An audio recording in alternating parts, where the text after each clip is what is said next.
Right now on Good Morning America First Look, breaking overnight. The price of oil skyrocketing, hitting a new high since the start of the war. Just hours after Defense Secretary Hegseth testified in a fiery hearing on Capitol Hill. You should know better. Shame on you. Pushing back as lawmakers grilled him on the scale and cost of the war. The new fallout from the major Supreme Court ruling limiting the Voting Rights Act, the steps that some states are now taking, and the impact it could have on the midterm elections.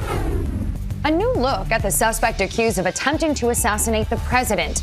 The selfie he took showing the weapons strapped to his body, and the latest in the investigation.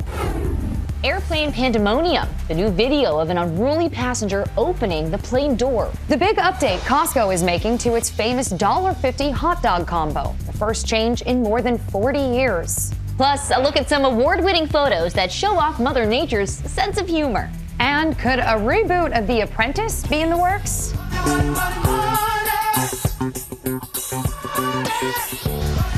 From ABC News, this is Good Morning America First Look. Good morning, everyone. I'm Sophie Flay. And I'm Hannah Batal. We begin with the economic impact of the war in Iran after a heated hearing on Capitol Hill. The price of crude oil surged past $125 a barrel this morning as the Strait of Hormuz remains closed and talks stalled. And Defense Secretary Pete Hegseth will be back in the hot seat today after berating House lawmakers. This morning, Secretary Pete Hegseth back on Capitol Hill, one day after a combative hearing before Congress. The biggest challenge, the biggest adversary we face at this point are the reckless, feckless, and defeatist words of congressional Democrats and some Republicans. Hegseth testifying for nearly 6 hours about the war in Iran, now in its 9th week. The Pentagon yesterday saying the cost of the war has reached $25 billion so far. The president has got himself and America stuck in the quagmire of another war in the Middle East. Congressman, you should know better. Shame on you. Calling this a quagmire 2 months in. The secretary claiming a tactical victory. It's been an astounding military success. But back at home, drivers now paying $4.26 a gallon, up $1.32 since the war began, with the Strait of Hormuz still blocked and no end in sight. I'm just asking if you know what your war costs the average American taxpayer. What is the cost of Iran having a nuclear weapon that they wield? I'm just asking if you know the cost of the average American taxpayer. I'm asking you what the cost would be of that. It comes as President Trump rejected an Iranian proposal to reopen the strait and lift the blockade, while postponing nuclear talks to a later date. The president telling Axios he plans to keep Iran under a naval blockade until it agrees to a deal that addresses the United States' nuclear concerns. The White House confirming the president met with oil executives to discuss sustaining the blockade for months if needed. Pakistan is still attempting to broker a deal, but with talks stalled, Trump is reportedly set to receive new military strike options later today. Secretary Hegseth returns to Capitol Hill today, this time to face the Senate Armed Services Committee. Former FBI Director James Comey has been released on his own reconnaissance after surrendering to authorities in Virginia. Comey made his first appearance in federal court since being indicted for allegedly threatening President Trump. Prosecutors are pointing to a 2025 Instagram post with seashells writing out the number 8647. Many say the number 86 has nothing to do with violence, but the president insists mobsters use it as slang for murder. You know what 86, it's a mob term for kill 'em, you know? You ever see the movies? 86 'em. The mobster says to one of his wonderful associates, 86 'em. That means kill 'em. It's, I think of it as a mob term. Comey denies any wrongdoing, and his attorneys plan to accuse the Justice Department of vindictive prosecution to punish him for criticizing the president. New images of the man accused of trying to assassinate President Trump at the White House Correspondents' Dinner. Cole Allen took this selfie in his hotel room at the Washington Hilton moments before the attack. Prosecutors circling knives and weapons on his body and in his bag. Images obtained by the Washington Post show the suspect carrying a shotgun through metal detectors. Officials say he fired in the direction of the stairs leading to the ballroom before an officer fired 4 shots. Republicans are praising a major Supreme Court ruling that delivered a blow to the Voting Rights Act. The conservative majority cleared the way for Louisiana to redraw a congressional map that was based on race. Now, other states are expected to do the same. Here's ABC's Lionel Moise. Overnight, Louisiana's governor reportedly plans to delay the state's primary election set to take place next month so he can redraw the state's congressional map. It comes just hours after the Supreme Court's conservative majority ruled that a recent Louisiana congressional map had illegally used race when drawing up a new majority black district. I think this whole race baiting race issue on the redistricting has been put to bed finally once and for all. The justice is writing that maps can only be challenged if they limit the power of minority voters intentionally. Democrats point out that now only one of Louisiana's 6 congressional districts will be majority black, despite black voters making up a third of the state. Democratic Congressman Cleo Fields represents the district struck down. Congress need to move fast, at least during the next session of Congress, to pass a Voting Rights Act that has teeth in it. At least 9 states have redrawn or are in the process of redrawing their congressional lines, with Republicans now favored to net 5 seats or more in the House. Just hours after the decision, Florida's state legislature passed a controversial new map pushed by Governor Ron DeSantis, designed to flip up to 4 Democratic seats. But while Republicans have taken ground in the South, a Democratic counteroffensive in blue states has turned the national map into a high-stakes game of math. If you look at how the midterms shape up right now, if the election were held today, Democrats look like they have come out ahead in the gerrymandering wars. Donald Trump pressured Texas to start this fight. Democrats looking like they're the ones who will end it. Experts say the full impact won't be felt until 2028. By then, Republicans no longer pressed for time could redraw over a dozen more seats previously protected by the Voting Rights Act. Hannah, Sophie. Lionel, thank you.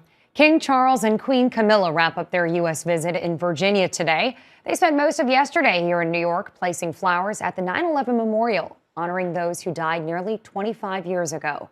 Then the king headed to Harlem, where he visited an urban farm and even fed the chickens there. The Queen made a visit to the New York Public Library, where she added to the famed collection of the Winnie the Pooh dolls. Costco making the first change to its famous hot dog combo in more than 40 years. The combo used to get you a hot dog and a soda for $1.50. Now you're allowed to replace that soda with bottled water. Maybe most importantly, no change in the price. Costco fans will be happy to hear that. Turning now to the latest trouble in the skies. Beyond the sticker shock and the rising fares, passengers are facing a growing list of challenges. Added to that list, belligerent fellow flyers and new concerns over drone encounters. This morning, concern in the skies over San Diego. A United Airlines flight reported a potential drone as the plane was making its approach Wednesday morning. I believe I just saw like a red small object like about 1,000 feet below us to our right. And do you know the direction it's moving by chance? Probably towards the west. Air traffic control alerted other pilots in the area, but did not receive any additional reports of drone sightings. United says Flight 1980 from San Francisco, carrying 48 passengers and 6 crew on board, landed safely, and customers deplaned normally at the gate.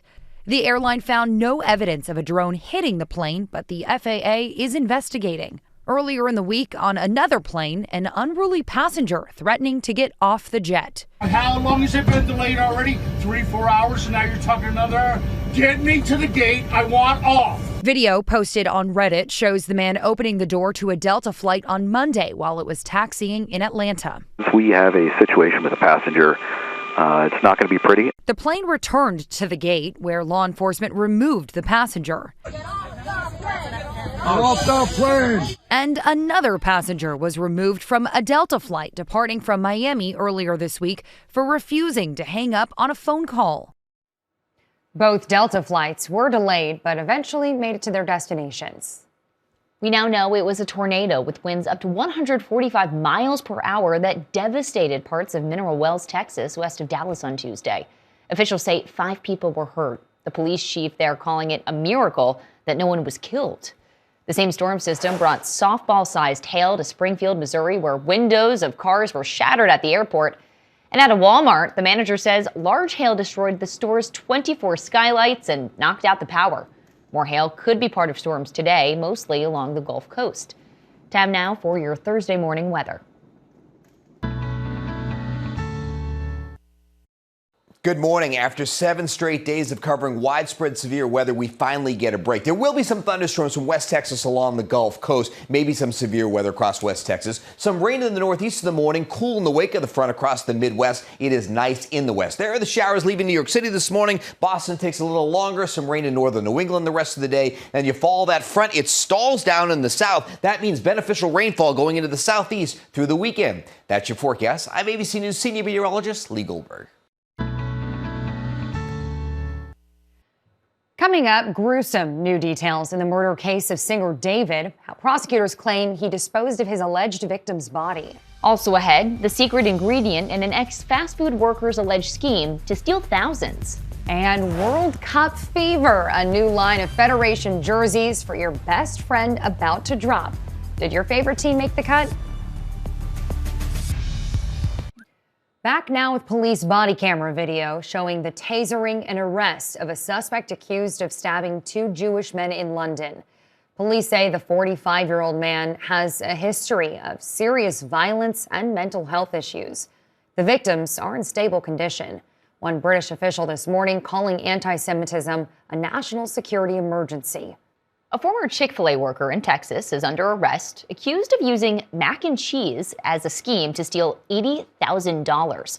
Police say Keishan Jones repeatedly returned to the restaurant after he was fired. He was caught on camera allegedly ringing up hundreds of orders of mac and cheese, then refunding them to his personal credit cards. New court documents paint a chilling picture by prosecutors who claim the singer known as David brutally murdered a 14-year-old girl. We do want to warn you, some of these descriptions are graphic. Here's ABC's Andrea Fujii.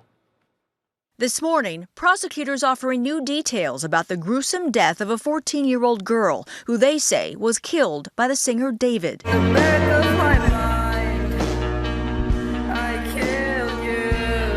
In court documents filed Wednesday, the prosecution claims David, whose real name is David Anthony Burke, met Celeste Rivas Hernandez when she was 11 years old, and they started a sexual relationship in 2023 when she was 13. He was 18. Prosecutors say they obtained text messages that showed a sexual relationship. In one, Rivas Hernandez allegedly texting David, "All we do is have sex and just hang out, man. I want more than that for myself." They allege in April of last year she threatened to expose their relationship and destroy his career. It's alleged that she came to his Hollywood Hills home on April 23rd, where he stabbed her multiple times, just 2 days before his first studio album was set to be released. After the teen's murder, court documents allege David ordered 2 chainsaws, a body bag, a heavy-duty laundry bag, and a blue inflatable pool, all under a fake name. The filing goes on to say David used a chainsaw to dismember her body, including cutting off 2 of her fingers because one of them had a tattoo of his name on it. David has pled not guilty,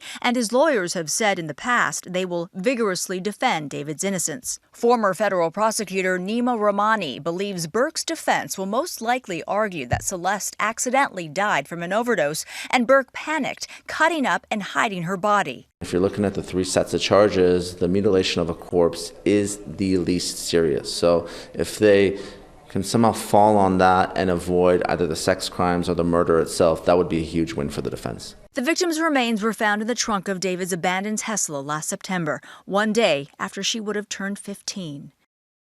David's attorney wanted the legal brief that was released on Wednesday sealed, but a judge denied that request.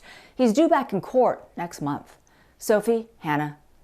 Andrea, thanks. Coming up, artificial intelligence gone rogue. A company's data gone in seconds. Also ahead, a terrifying crash into this creek. 2 people trapped. How they made it to safety. Back now with a dramatic crash in Florida. A car flipping into a creek. The car veered off the road in Fort Pierce and landed upside down, partially submerged in the water with 2 people inside. Bystanders jumped in to help, rescuing the driver and passenger. No one was seriously injured. A software company turned to an AI tool for help, but the software went rogue, deleting a database in seconds, setting the company back months. As the AI race heats up, experts are warning about handing over too much power to machines. This morning, questions are being raised about the safety of artificial intelligence after a tech CEO claimed an AI tool wiped out all of his company's data in just 9 seconds. Jer Crane is the founder of Pocket OS, which develops software for car rental companies. He says he was using Cursor, an AI coding agent, to work on a routine task when it encountered a credential mismatch and decided, entirely on its own initiative, to fix the problem by deleting a volume. The AI had deleted Pocket OS's entire production database. The company was able to restore the data, but only to the most recent backup from 3 months ago. Crane says the company lost all car reservation data and new customer signups from that time. Crane also shared the AI agent, powered by Anthropic's Claude model, admitted its mistake when confronted. It wrote, "I didn't verify. I ran a destructive action without being asked. I didn't understand what I was doing before doing it." So far, Cursor and Anthropic have not responded to our request for comment. It comes as experts raise the alarm about the growing power of AI. Imagine a world where everyone had a nuclear bazooka, basically. Earlier this month, Anthropic said one of its new models, Mythos, placed in a secure environment with no internet access, managed to break out. During testing, Claude Mythos Preview broke out of a sandbox environment, built a moderately sophisticated multi-step exploit to gain internet access, and emailed a researcher while they were eating a sandwich in the park. And earlier this week, Elon Musk predicted that artificial intelligence would be smarter than humans as soon as next year. The White House has reportedly been meeting with a number of tech companies to discuss artificial intelligence. Coming up, the barely there sandals that are leaving the fashion world on its heels. Truly. Plus, the wildlife photography contest that proves Mother Nature has the last laugh.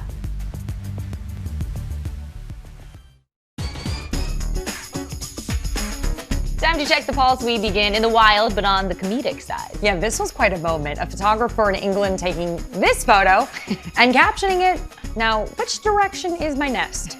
It's the People's Choice Award winner in Nikon's Comedy Wildlife Awards. Other finalists include a squirrel having a bad hair day, too cute, and an elephant playing peekaboo behind its ears. Oh. Okay, now speaking of animals, maybe your pet is getting ready for the World Cup. Yeah, some new gear might help. Adidas is releasing World Cup-inspired jerseys for your dog. They're only available for a few countries: the U.S., Argentina, Mexico, Japan, and Colombia. They're on sale tomorrow for $35. So Chanel is stepping outside the box with its latest footwear. Yeah, the French fashion house just unveiled, I guess you could call it a unique line of shoes that's really barely there.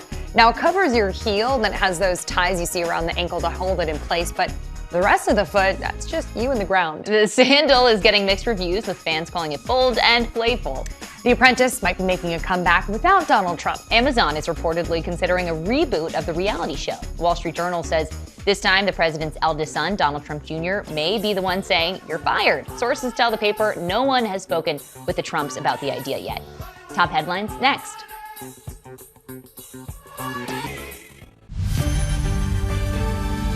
Checking more top stories, Defense Secretary Pete Hegseth is heading back to Capitol Hill today, testifying in the Senate after a contentious hearing with House lawmakers.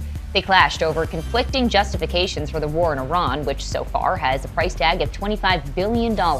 Fed Chair Jerome Powell plans to stay on as governor once his term as chair ends next month. He says President Trump's legal attacks left him no choice but to remain until they are resolved. His decision would deny Trump a chance to fill a seat on the governing board with his own appointee.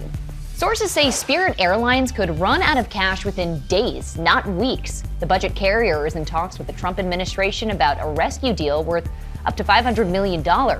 But an agreement is stalled amid opposition from lawmakers and Spirit's current creditors. Today's weather: the Northeast is drying out after late rain yesterday. Thunderstorms mostly along the Gulf Coast, with rain extending into the plains. And finally, a swimmer going for another world record. Here's Danny New. Captain Hook showed us how scary it can be when there's one crocodile in the water. But how would Hook have reacted if he was swimming alongside 5,500? Marathon swimmer Andy Donaldson just completed a potentially record-breaking swim in Australia as he became the first man to swim 34 miles up the Ord River in, again, a body of water with 5,500 crocs. How come you were not scared of any of the crocodiles, the 5,500 crocodiles? Oh, look, I would never say I'm not scared going into something like this. It took 16 hours. The Scottish-Australian swimmer got the idea after he was invited by the local swim coach to the town of Kununurra. And Andy, who already holds 3 Guinness World Records, wanted to inspire the younger swimmers in the area. One of those messages I think I'd love to get out to people is that no dream is ever too big. But a crocodile can be too big. As you can see, Andy already had a reptilian visitor before the swim even started. However, I now know this video was actually taken before he got there. My bad. I haven't even seen that yet, Danny. Oh, look at it. Nothing good could come of that now. Exactly. But that was thankfully the last alligator sighting, as Andy swam the 55 kilometers unhindered. Even taking his water breaks in rhythm. And after just 11 hours and 51 minutes, Andy finally reached land with locals swimming alongside him for the final stretch.